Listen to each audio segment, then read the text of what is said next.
Praise the Lord, everybody. Welcome to On Point, the number one Saturday morning Christian-based call-in talk show in America. Live every Saturday morning from 9 a.m. to 10 a.m. on any smart device at David G. Evans, the number one. So glad you've taken the time to join us once again as we are excited about the topics that we will hopefully you would want to discuss today. I want you to like and subscribe to us and share with anyone. Invite some of your friends to join this stimulating conversation as we seek to give you a biblical perspective on the things that are happening around you. That's regional, international, national events, those things that are close to your heart as regard to faith, kingdom, politics, sports, culture. We discuss just about everything here on Point, but we always do it from a biblical perspective. Give us a call right now, 866 743 8267. That's 866 743 8267. That's 866 74 Evans. Give us a call. A lot going on this week. Pastor Nick is away, and nothing's wrong. He's just taking a little rest and celebrating his anniversary. So we're looking forward to his return. If you can help me, I can't really hear myself in the microphone, in the headset. There we go. That's coming better. Very good. A lot going on in politics and sports and culture across the globe. Right now, we're dealing with an international glitch in the internet, in the social media, in all of the internet kind of things that are going on right now. I know banks were having a problem yesterday. Airlines were shut down. Don't know if there's been a whole lot of improvement. Checked with my bank twice yesterday. They were still unable to do certain processes that they do very naturally every day. I know most of you are up on this particular conversation. Of course, former President Trump there was an attempted assassination, and of course the Republican convention is underway right now, and surprisingly, this guy, J.D. Vance, is his vice presidential running mate. Maybe you can give us an opinion on that. Supreme Court has had some rulings. Presidents now have immunity for official acts. Now, that is a very broad category. Exactly what is an official act, and who gauges whether it is official or not? Is it whim? Is it law? And if it is law, now that we have this Supreme Court that we have, is that law really going to stand up under scrutiny? States are allowed to ban homeless campsites. So my question is, you make a ruling, you say you're going to ban certain things, but my question is, where do they go? Historically, what happens in urban centers when the urban center decides that they're going to move the homeless people out of center city, they generally push them into other neighborhoods. And so the homeless problem is not eliminated, it's just shifted to other areas where people live, and people that did not buy their homes, plan their homes with a homeless problem in mind when they located there, suddenly are seeing people who are in the neighborhood residing in places that you never thought they were going to be. So, what is the alternative? Okay, you've made the rule that it's illegal to have a homeless site, but what do you do with those human beings? Or are we once again evaluating these people as less than human because they've hit on hard times? And a lot of people that are homeless, a good number of people that are homeless, are due to great shifts in their financial well-being. You see people losing everything because they were either heavily invested in the stock market, or there was a shift in real estate, or some other business calamity came along, and all of a sudden they didn't have what they had, and now they're homeless. You'd be amazed the number of people that were doing very well, that through sudden calamity, all of a sudden they were not. Government officials are now able to accept gifts after a service and not before.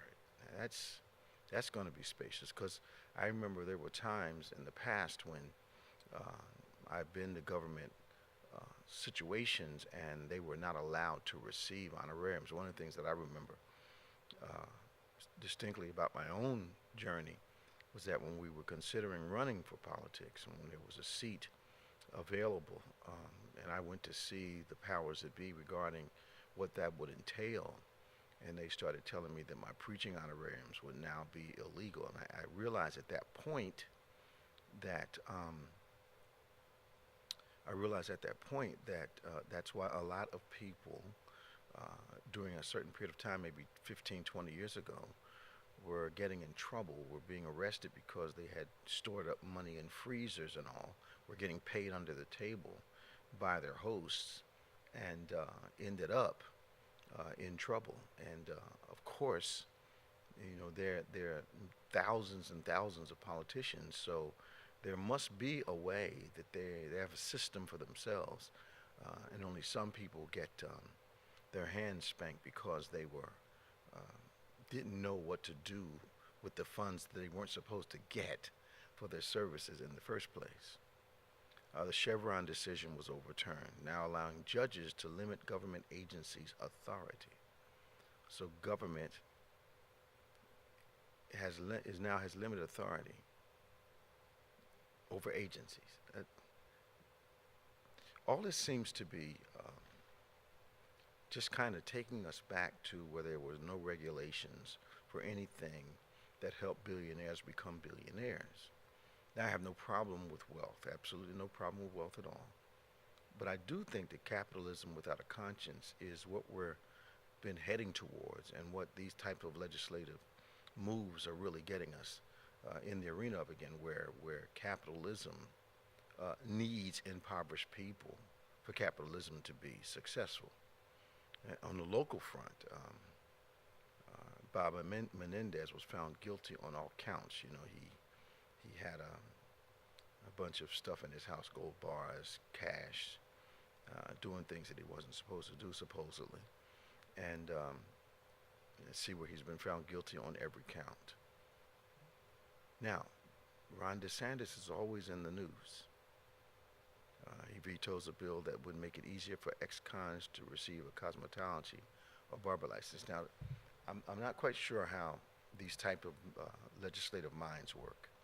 So the whole point of a person becoming re-engaged in society, I thought, was to be productive. So why do you make it difficult for them to get jobs, get training that they may need? That up to now was a pretty easy route, because if you do have a record and you come out of prison and you start a business, the background checks and all that other stuff are not nearly as stringent as if you were working for someone else. So once again, we're seeing a very subtle hurdle, very real but subtle hurdle. If you don't understand the nuances of legislation, you're watching it become harder for a person who has paid their debt to society. And I get the whole pay your debt to society, but at some point, if the person's going to be productive, if they've been nonviolent, aren't they due, not deserve, due the same constitutional rights and opportunities as other people do? I'm not sure what's happening. I know I'm throwing a lot at you, but I want to throw you to put the whole plate on the table so you can pick out what you want to talk about today. Louisiana public schools are now allowed. They're allowed to display the Ten Commandments. Oklahoma is now required to incorporate Bible lessons in their curriculum for grades 5 through 10. So Louisiana and Oklahoma are bringing back the commandments and biblical studies for their schools. Now, obviously, someone's going to protest this. We'll allow everything to be brought into the school except the Bible. The only time that I see this particular desire misused is when biblical context for a school is used to discriminate against those you don't want in your school or that you would possibly face in public school. And then, last but not least, and surely we can talk about some other thing, a judge pauses Biden's loan forgiveness program, just pauses it because the Republican Party, and some of my friends are Republican, don't believe that those things should be forgiven. even though the system is designed to keep graduating students in debt for maybe 20 years of their life after they graduate. So I'm not sure why some kind of compromise can't be met. The debt is burgeoning. You can't keep up with the with the interest rate. You know, the compounding interest. It's virtually impossible unless you get a windfall um, or a unusually high-paying job where you can actually pay your loans off and live minimally. The other thing I think that is worth mentioning today. So I understand that there's continues to be this debate about minimum wage, and that there are actually some people who are making hundreds of thousands of dollars a year that truly believe that $7 and change as a national average for minimum wage is adequate. Well, once again, you know, you're looking at people that have no rear view mirrors in their cars, nor in their lives, and they're watching people, and they need people to stay at this minimum wage to keep them at a poverty level so their profit margins are higher. Now, give me a call, 866-743-8267, 866-743-8267. The lines are beginning to line up. We've got Tom from Fort Lauderdale on the phone on line 1. Line 6 is lit. You can get in there and talk to us. We love to talk to you. This is On Point. I'm Bishop David G. Evans, and welcome to the #1 Saturday morning Christian-based call-in talk show in America, live every Saturday morning from 9 a.m. to 10 a.m. Eastern Standard Time on any smart device at David G. Evans, the #1. I want to welcome our LinkedIn viewers and listeners once again. Welcome all of our Facebook followers, our Instagram people, our whatever platform you follow us on. Welcome once again to what we believe is the #1 Saturday morning Christian-based call-in talk show in America. Now, if you have never had the occasion to have this conversation with us, our biblical perspective is simply this. In the Bible, there are the sons of Issachar. And based upon that scripture, the Bible says the sons of Issachar understood the times and knew what to do, which is why a lot of what they studied were the wisdom books of the Bible. Job, Psalm, Proverbs, Ecclesiastes, Song of Solomon. For us New Testament Christians, our New Testament wisdom book is the book of James. So they understood the times and knew what to do based upon biblical prophecy. And when I say biblical prophecy, those things that have been revealed at the time through the Word of God that are revealed to us right now, and that wisdom is ageless. God is the same yesterday, today, and forevermore. He is not bracketed by time, so therefore you and I have the ability to go to the Word of God and understand the times we live in, but don't stop there. The Bible gives you direction so you know exactly how to behave and what to do. In this world of shifting times and shifting mores, shifting truths, quote unquote, shifting beliefs and shifting focus, we need the Word of God, which is consistent through time. Because God does not change, His Word does not change, His effectiveness does not change, His wisdom does not change. And because of that, you and I have the Word of God to help us navigate these very challenging times. You know that knowledge is constantly challenged by the time that you live. So knowledge is challenged every day of your life. And since that knowledge is challenged, you need to have knowledge which is eternal, relevant, absolutely effective. Because once you have knowledge, you can react to the times that you live. We've got Robin calling from Delaware on line 6, 866-743-8267, 866-743-8267. If you missed the intro to the program, we're talking about a wide variety, the assassination attempt on former president. What do you think about that? The power outage along the internet lines worldwide, how, trying to fix a patch at Google caused this international blackout, planes grounded, trains not moving. I mean, just banks not able to do anything but receive cash, not processing checks. All those types of things occurred. We want to hear what you have to say. We're going to Tom on line 1 from Fort Lauderdale. Hey, Tom, how you doing this morning? Good morning, Bishop. Bishop, you got a lot on the plate this morning. Yeah, man. There's so much going on. I just didn't want to limit the conversation, but I'm sure as usual, most of our callers know ahead of time what they want to bring to the table. What's on your mind today? First, Bishop, you were talking about the power outage. Yeah. A third of the airlines was shut down worldwide. Mm-hmm. People couldn't get surgery done. Mm-hmm. It was all kind of things, that power outage. And the scary part was the company behind it was trying to fix something. They weren't being mischievous. Yeah. It was saying that the company has software to protect us. Okay. But they're so entrenched in so many companies Mm-hmm. that they could put a disaster up like this. Yeah, it was amazing. I went to the bank yesterday, early in the day, and they said they were able to process cash deposits, but they weren't able to process check deposits. I went back later in the day, around 3 o'clock in the afternoon, and they still were down. Do you have an update on where we are internationally with this problem? No, Bishop. They were last I checked this morning before speaking to you. They're working it, but this could take a couple of days. And the reason we're saying is that they may get the big problem fixed, but the smaller problem would be companies will have to reboot their systems Wow. one by one to get back up online. Wow.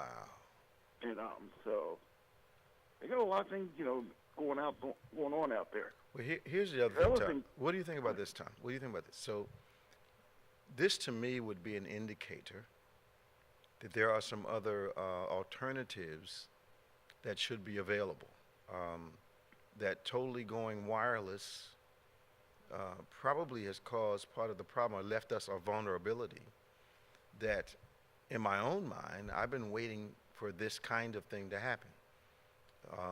I've watched the cells for phone calls become overpopulated. There are more glitches. I've wondered when something like this would happen. I'm actually in the throes of an idea for a book that deals with this type of thing, based upon the fact that, there's going to be, at some point in history, a problem for people that, so much so that people that can read and write are going to be the chosen people.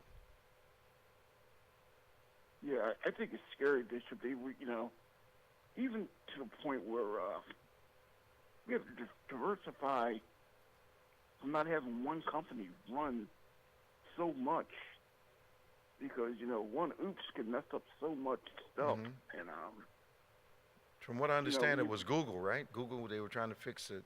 They were trying to put a patch in, and yeah, they were trying to patch something that would actually make it better. Mm-hmm.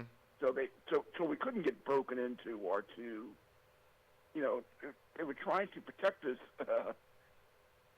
but a glitch happened. Somebody didn't write a program perfectly, and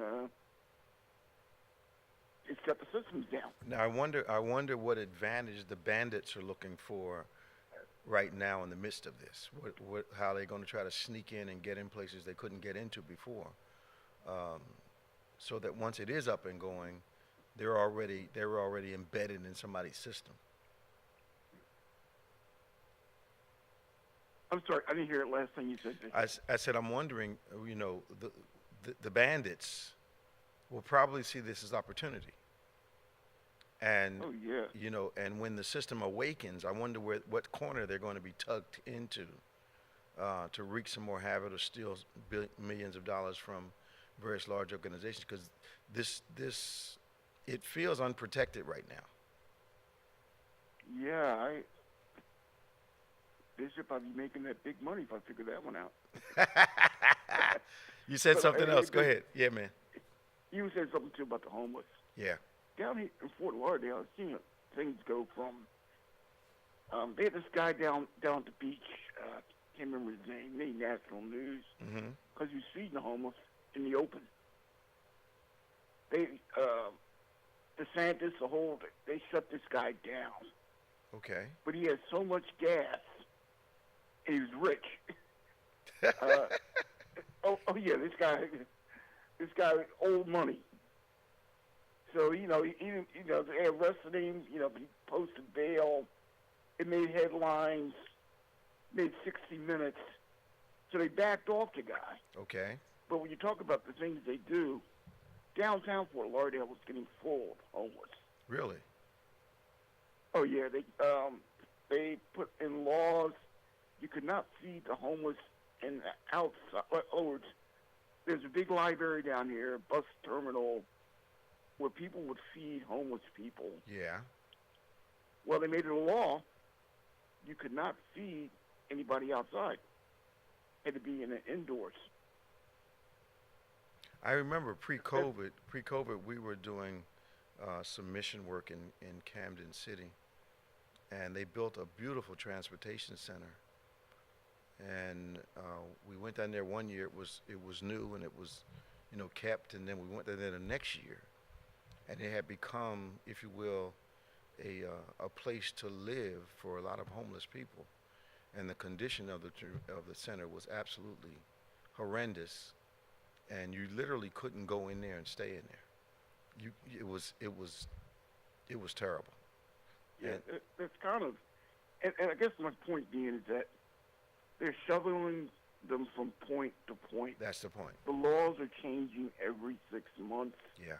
Because they have one fix in, and they just migrate somewhere else.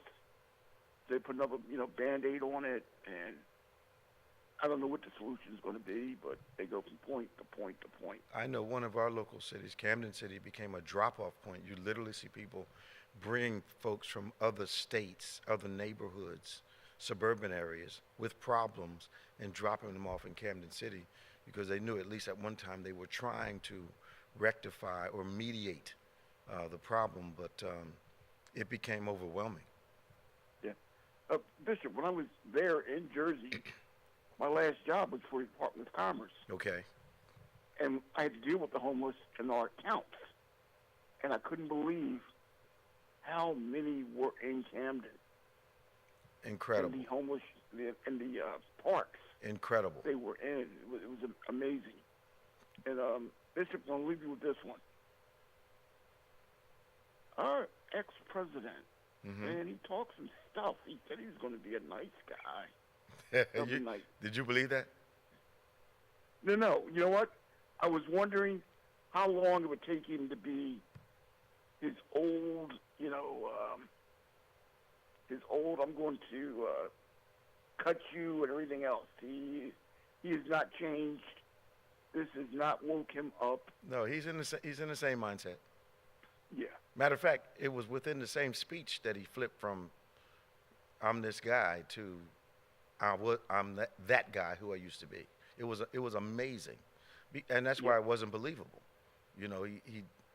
But what bothers me is I know intelligent people whose intelligence I used to respect, who act as though they can't follow that line of thinking to a negative conclusion. No matter what he says, they've got an excuse for it. Yeah, I don't want to call them friends. I have all associates. You okay? That I sit back and watch on Facebook and just look and see what they post and say. I think it's fear-based, and I think I believe that we're hearing the hearts of people, truly hearing it. The Bible says, out of the abundance of the heart, the mouth speaks. So what we are watching is the biblical revelation of people's hearts, and they had us a little fooled, but now what the heart is full of, the mouth will release. So we're actually getting to understand, we're seeing now, we're hearing now what has been nestled in their hearts in abundance. And now it's flowing out, and of course it's rushing out. And oftentimes, people that I know, they don't sound logical anymore. Yeah. Tom, was good. How you been feeling, man? You doing all right? Oh, doing good, Bishop. Weather's nice. Little hot. Well, it's summertime, man. Come on, but, summertime. just hopefully no hurricanes. That's all. They can play all the Christmas in July they want to. It's hot outside. Oh, man, it's burning up. Take it easy, Tom. Hey, take care. All right, now, All right. 866-743-8267. We've got Robin from Delaware. We've got Sharon from Dallas. We have a line or two open. You can give us a call, 866-743-8267, 866-743-8267, 866-74-EVANS. This is On Point, the number one Saturday morning Christian-based call-in talk show in America, live every Saturday morning. Won't you like and subscribe to us? Hit that notification button and invite a few of your friends to join the conversation. We're having a great time this morning. Let's go to Robin from Delaware, then we're going to Sharon from Dallas. Hey, Robin, how you doing this morning? Good morning, Bishop. You solo again. Yeah, I'm flying alone. They trust me, you know. You getting grown. Yeah, more and more, huh? I'm getting grown. I just have two, I say comments or questions, but Okay. regarding the assassination attempt on Trump, Yeah. well, ex-President Trump, I watched that video a couple of times. Mm-hmm. I don't know if you noticed, he kept looking to the right the whole time, Okay. like where the person that was on the roof. Okay. But how did they notice that person? Would they say, was it 15 minutes or 20 minutes before that happened?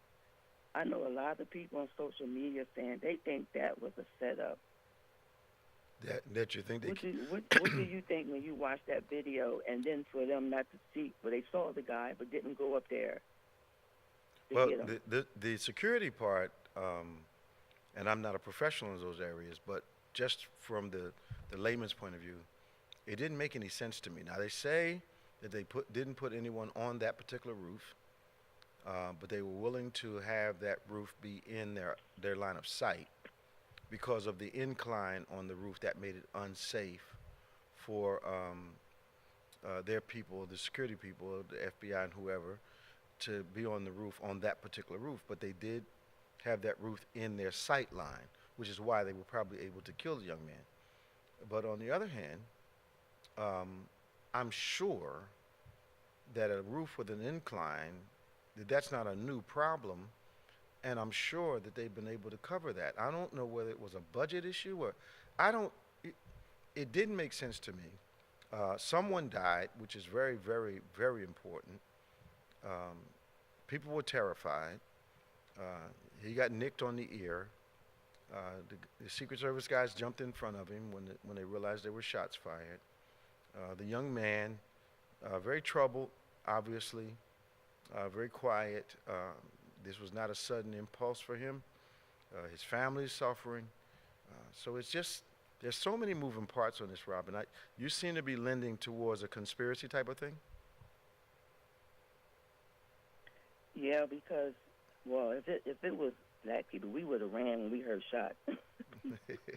Well, I think if you've ever been around gunfire, the uninitiated or those that have not been around it for a long time, the first reaction is turn to see what's going on. Then it takes a moment to realize that's not a firecracker, people are falling, somebody's shooting, I need to move. So it's, unless you're someone who has been in combat or you've been in street violence enough to be sensitive to those things, normal people's first reaction, Robin, is not to duck. People's first reaction is to turn and look. So that's normal.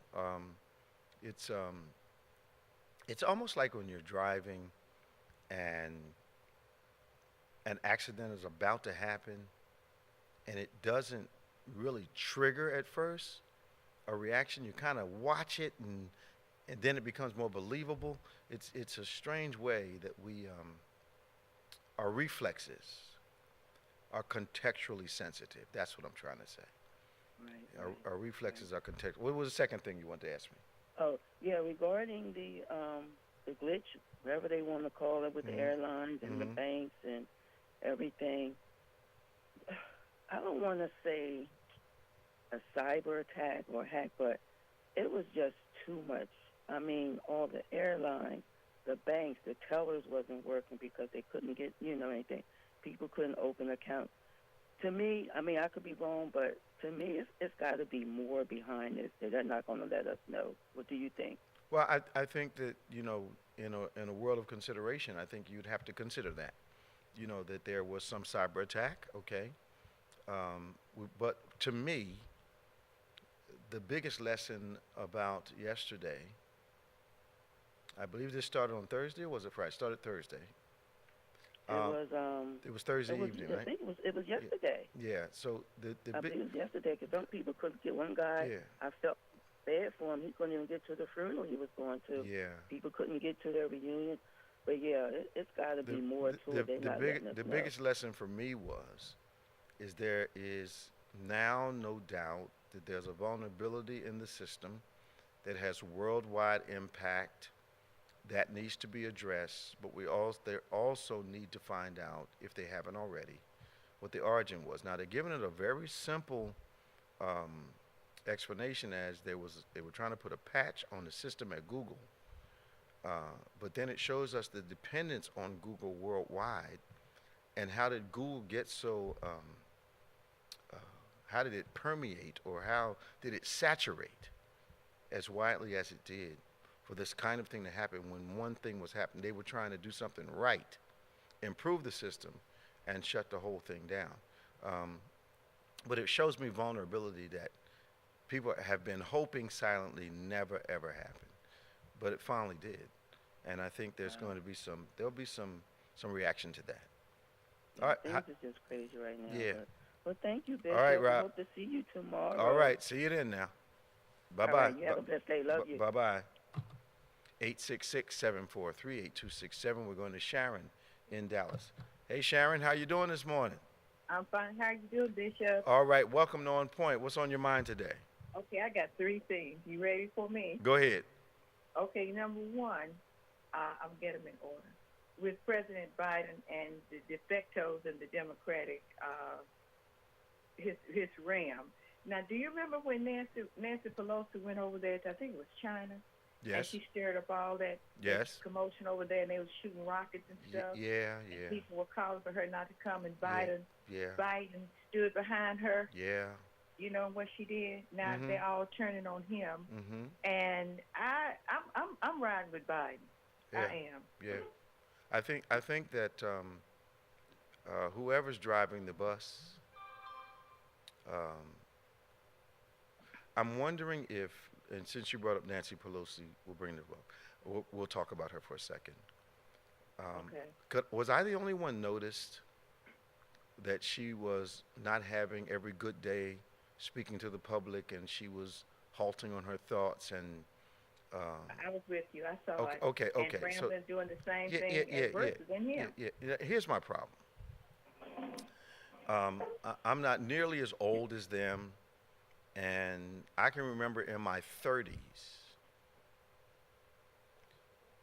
going from one Florida house to another and getting to where my destination was and not remembering why I came there in the first place. I can remember not remembering family members' birth dates. I can remember, I know the difference in memory from when I probably knew a limitless number of phone numbers to the point now where technology has hampered my memory that I only know a few phone numbers versus the thousands I knew at one time. Right, so, you had so, to. Yeah, you had to. So I'm not so sure, that the Democrats are using their brains at all. It is too late to field another candidate. Absolutely too late to say, okay, guys, here it goes, take this one. And what I think is really behind all of this, and I may get some negative mail on this, what I think that's unspoken and negative behind all the suddenly you can't run, it's not his record. Come on. It's not his political acumen, because everybody admits he has it. Right. They say in a meeting he's still leading the meeting. He's still as strong as he's ever been. He's had a couple, and compared to the other guy, you're going to start comparing botched public speeches. We can't even talk about it. But here's the thing. I think the unspoken problem is that if something happens to Biden, that Kamala Harris will be the president of the United States. To me, that's the fly in the ointment. That's the hair in the soup. That is the problem. Nobody's talking about it. But the fact of the matter is that, do I think she could run the country? Absolutely. You know, if they think Trump can run the country, I certainly think in a much better way, someone with more experience in legalities, you know, being an attorney general for the biggest state in the union, having the largest budgets everything. If anybody could. So I believe that's the undertone for it. Everybody's talking about it. Okay, so I just think that strategically, if this is how they felt, they should have started talking about this a year ago. That's right. But not in August, July and August, and elections when November? That's right. Okay. That's right. That's that one, and some more too. But listen, I was watching The View on yesterday, and I know you got this about Chris Christie, but this is what he insinuated. He insinuated that Obama, I always call him President Obama because he is my president. Obama encouraged George Clooney to post that in the New York Times about Joe Biden, and he didn't. He encouraged him to do it. So what do you think about it? I've been trying to. I didn't hear anything about it. All I heard was that Clooney said something stupid. That's what he said. And here's my problem. And I'm ready to be corrected on this. I am. Do you have to go public with everything you think? And if you're concerned about the nation and the party, is now the time to start talking like this? Right. You know, when you're talking about competency, what competency did the former President Trump show us? Oh, he lied so much. Come on. You couldn't believe. They had to come up with something called alternate facts for him. You know, I mean, logic went clear out of the window. Intelligence seemed to have abandoned the nation. So I don't know about these celebrities who don't take into consideration the gravity of their statements. Wouldn't something tell you every now and then, you know what, maybe I need to call him on the phone directly and tell him how I feel, but you want attention so badly that you would put it up on social media? Is that it? I agree. I'm just saying that it is too late for them to be doing all of this. Come on, man. And if they did want Hillary, what do you think they're going to do with our vice president? You know what I'm saying? It's like Hillary. I mean, they didn't want Hillary. She didn't win. Well, yeah. Let's talk about she was a W woman. Now, what do you think that they're going to do with Kamala? Well, here's the problem for Democrats. Okay. They realized after the fact she would have made a better president. They may not have liked her at all. Yeah, she would have. But she did, you know, and there's a lot to be said about former President Clinton. But what better consigliere as it related to presidential politics could she have had? Because nobody says he wasn't a skillful politician. He'd have been her counselor. I think she'd have had a better presidency than the one that we had with the person who, quote unquote, defeated her. And I don't get it. Some of the characteristics that people didn't like about Mrs. Clinton, they admire in men. Absolutely. She's not a nice person. Well, really? When did that, she's not, really? Is that how you're measuring people's qualification for an office? When you don't like them, that's, she's not this, she's not that. But the characteristics in a man, they would admire those characteristics. It's simple. It's just simple. Okay. And my last, I have a lot more, but I'm just going to stick with this Okay. because I know your phone's lighting up. Okay, the Supreme Court. Yes. And letting Trump get away with our They need to documents. They need to rename that. They need to rename that court. I don't know what they're going to call it, but they shouldn't call it Supreme. Okay, but listen to this. Biden is now trying to get limits on the Supreme Court. I think a lot of things that he's trying to do, they're trying to get him up out of there. Absolutely.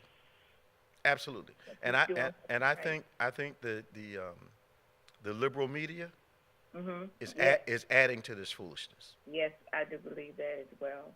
I mean, every time you turn around, did you listen to Trump's speech the other night? No, Did you listen? I'm not ashamed to say no. No, Well, I it's didn't. okay. I did, and I gave him 15 minutes to talk. No, I gave him 30 minutes to talk about his ear Okay. and situation. And the next thing, he went off rogue. He said he wasn't going to talk about Biden. He wasn't going to talk about coming. That's what he did.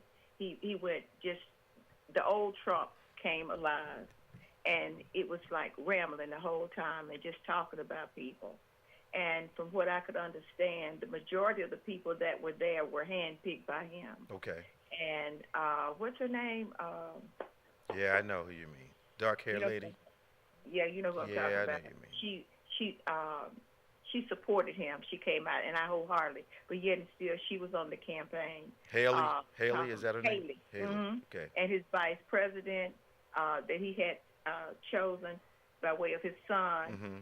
A year ago, he was talking about how he was unfit and all these different things about him. Now all of a sudden, he's the best thing. He's the best tea in China.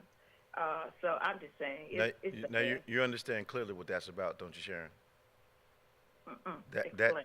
That's about a thirst for power, a need to survive the cycle of politics, and the possibility of getting in office one day. That's because what, he's so young and he's that's what that's all about. White. I got you. Haley did that flip-flop because she's thinking of her aspirations, not the nation. She's thinking of her own political aspirations, and she realized in her party she can't oppose former President Trump at this time. Well, I think she just killed all chances when she did that. You would think so. You would think so. But what they really want is the nomination. Of him. Yeah. Okay. No, their own in the future.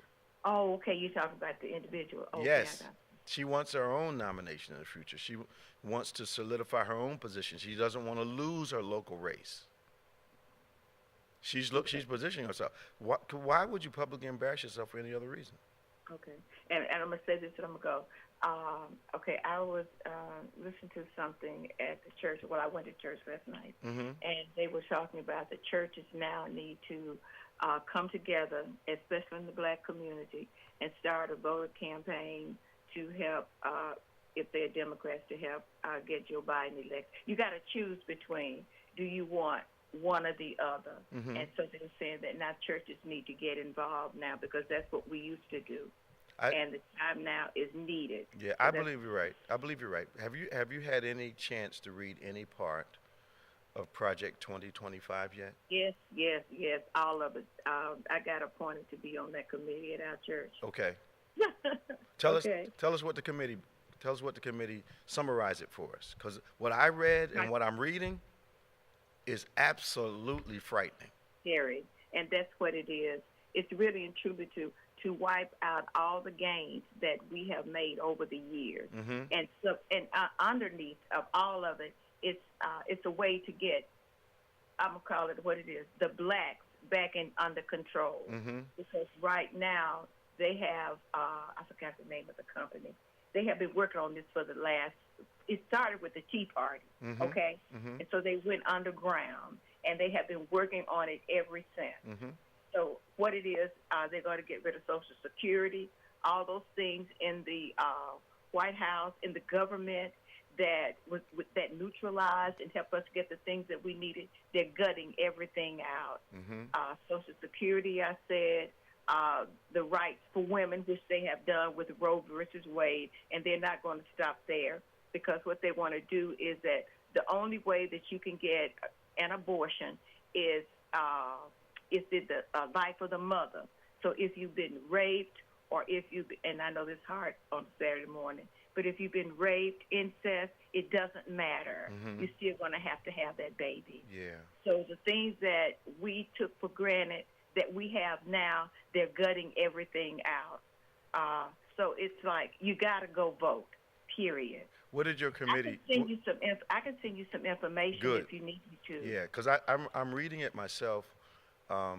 Another part that really kind of blew me away was the attack on public education. Right, getting rid of public education. You Yeah, can't, like all the things that we have to show about our slavery and how we got over here, they want all of that gone. Well, no, I'm not talking just curriculum. I'm talking about the fact that they're going to require that all public school students take the entrance exam for the service, which will qualify them to be drafted in times of war. It just, That was before. We had that. You remember back in the day, they had that. They were drafted, but they did more. We lost more men in the Vietnam War than any other because they came after all our black young boys. Well, now they're going to make them take the exam at high school level. So that if conflict breaks out, they can draft. Go. Yes, they're going to go. And the kids that are in private school or quote unquote Christian schools will not be affected by this because they're not in public education. So if you're in a private school, you don't have to take the test. So you're not available to be drafted. But so now we can just start wars wherever we want because we've got all these kids in public schools that got to go to war. Okay, I'm going to send you some things, and I'll call and get your number. I know you don't want to give it. All right. But let me tell you somebody else that you need to, and that's, you told me that was your son in ministry, Jamal Bryan. I don't know how he got my email address, but he sent me some information, and maybe it was because of Quinn, his auntie. He had sent me some information about it, and I posted on my Facebook page. But I really want you to, and he was at Friendship West. Okay. Last Wednesday. Okay. Wednesday night, he did a good job. Did he do a good job? But I really want you to talk to him, right, because he's really into it. Yeah, he usually is. He is. And but we need to pay attention to it and be proactive. And it's time now. Yeah, it really is. We have to vote. We can't sit out.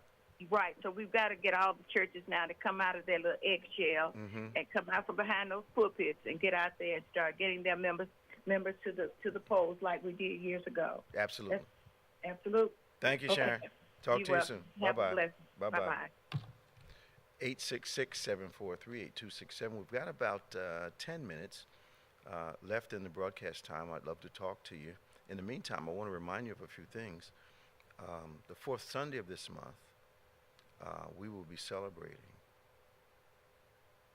34 years of ministry here in our church. We're going to have a tremendous day, 2 services that day, 11 a.m. service. Pastor Dwayne Freeman will be with us. 6 o'clock, Bishop Paul Sylvester Morton will be with us. We're looking for people to come from all over to help us celebrate 34 years in ministry here at Bethany Church. Only church I've ever pastored. That's the 28th of this month. It will be our pastoral anniversary. People are going to donate to the day, but most of all, we just need you to be a part of what God is going to do. Of course, tomorrow we're going to have service. Live service at 11 or 8 a.m. virtual service. You want to be a part of that. We'll tell you a little bit more before we go. Many of you, especially in this time when pastors are really not pastoring, you need someone to touch and agree with you in prayer on a variety of issues. I need you to pray. I need you to send your prayer requests to me at social. Send it to social at go2bethany.com. I need you to send that so that I can touch and agree with you in prayer, so our prayer ministry can touch and agree with you. We still believe, and we have reason to believe, in the power of prayer. Because God answers the prayers of his people. And we believe in prayer because God tells us that we can move heaven and earth, but we also agree with it because we've seen the results of prayer. What the old folks used to say, the worth of prayer. So if you want us to pray with you, send your prayer requests, your issue to social at go2bethany.com. We're going to go to line number 1, Derek from Camden. Good morning, Derek. How you doing? Hello, Derek. How you doing? Turn your device down in the background. We're feeding back a little bit. I'm doing okay. All right. How's it going? Talk to me. My question to you is, if they do make Trump president, and he don't, if they make Trump president, how come he don't like black people? Well, I just think like anyone else, people have their choices in life, and I believe based on the way you're raised, what you're told as a child, many times affects how you see people that are not like you. And a lot of times, it's very obvious that our former president, he's had lawsuits based on not wanting people of color in his buildings. So I think it's a matter of upbringing and exposure and how you're indoctrinated in life. So we have people that don't like other people, but this is the way I look at it. When I am prejudiced against a person because of their color, because of their race, I am telling God that I don't approve of the way he made them. So I'm disagreeing with the way God made a person if my problem with them is the color of their skin or the country they come from. That's what I believe, Derek. And we have no right to disapprove of the way God made an individual.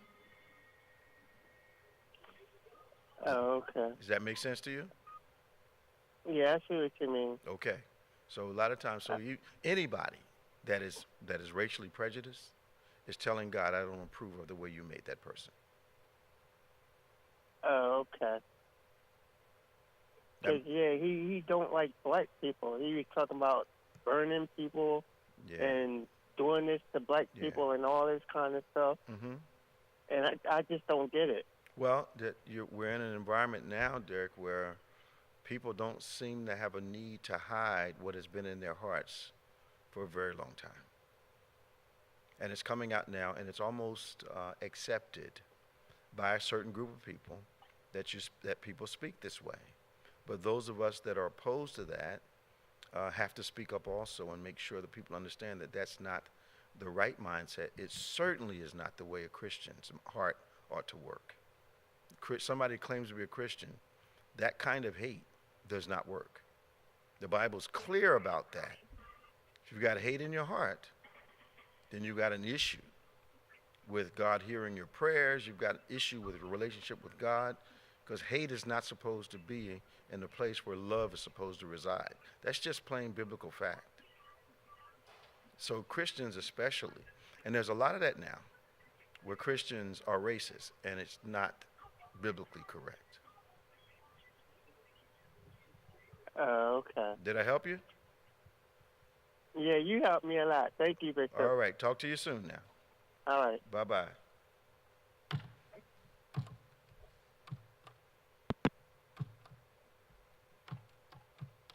That was Derek from Camden. We're running up on, 6 minutes. Now, I didn't know that the IRS had collected more than $1 billion in back taxes from millionaires in less than a year. Wow.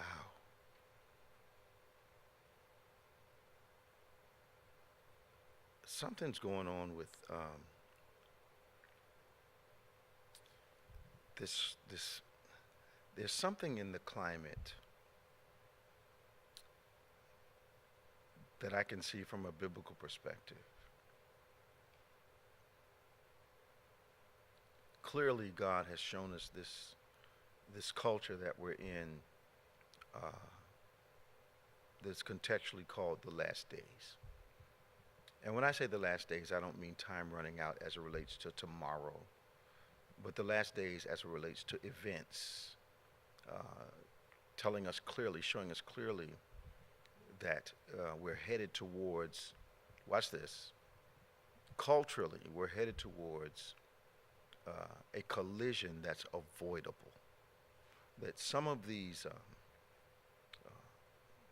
apocalyptic prophecies based on things that are happening are bringing the apocalypse too close to the time that we live. It is my understanding that a lot of the problems that we are facing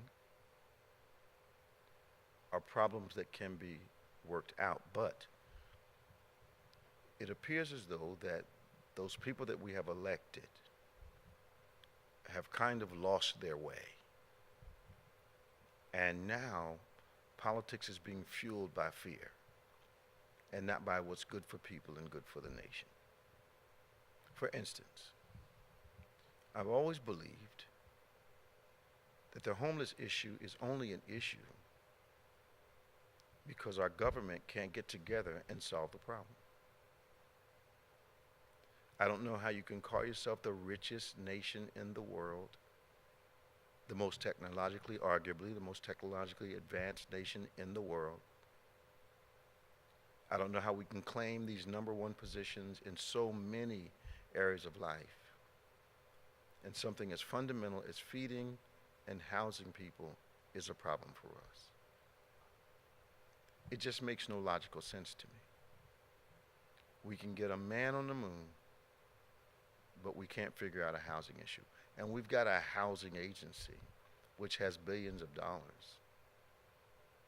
But it appears as though even that at times has a distorted idea of what reality really is. I believe in my heart that a lot of what we're facing could be solved if rational people were, if you will, driving the bus and making decisions that were good for the passenger and not just for holding a seat, staying in power, and basically hoping that the people that have elected them don't notice that the very people who sent them to the office are not being cared for. And I get we've got some differences of opinions about some things, but there are a few things we don't have to differ over. And that is securing the nation, making sure our borders are operating correctly, making sure the tax issue is fair. I don't think middle America and poor Americans ought to carry the tax burden for the nation, exclusive of those that, make billions of dollars. I think we should have a country where businesses can thrive if a person chooses to do that. I think that, people ought to be able to raise their kids and not feel as though each parent needs 5 jobs in order to, and I'm exaggerating, of course, just to make ends meet. I think a lot of these things can be solved if minds would come together. And then there's the complication that has been added, that there are Christians in the country who have forgotten the New Testament teachings of Jesus Christ, and we're not loving our neighbors. But perhaps we are loving them as we love ourselves, which means that I can't take any better care of you than I feel about myself. So it is really important for us to understand a lot of what we think are apocalyptic images and instances and events are things that can actually be solved if rational people would put people as the ultimate goal, the benefit of people as the ultimate goal, rather than individuals seeking power for no other reason than seeking power, and perhaps when we come out of office, we're wealthy. I think a lot of what is happening right now is that there's a distorted view of what should be and how politicians should represent us. Now, you can call me next week, tell me what you think about all that. Don't forget to join us tomorrow for our 11 a.m. worship service live in this room. You don't want to miss it. We're in a series on the Holy Spirit called The Unlimited You. You're going to enjoy it. If you missed the last 4 weeks, we actually took all the myth out of the reality, biblically, of witchcraft and showed the people what positions they're in and how they brought it into their homes and what the Bible says about how to our position over all principalities and powers. We want to invite you to our midweek services, our noonday Bible study on Wednesday, our 7 p.m. worship service Bible study on Wednesday evenings. I want to once again invite you to come to our anniversary celebration, the 28th of this month, 11 a.m. and 6 p.m. in the evening. If you need updates from us, news updates, BBC News, text BBC News to 28950. Spiritual inspiration, BBC Elevate to 28950. Don't forget, send me your prayer requests. I want to touch and agree with you in prayer. Send it to social at gotobethany.com and join us. Subscribe to us on our platforms, David G. Evans 1 and BBC of NJ on YouTube. And subscribe to DGEMS and our On Point podcast platforms. As always, I want to tell you, be strong, stay strong. Remember, faith acts like a thing is so, even when it's not so, that it might be so. God bless you. And I'll see you next time on Point.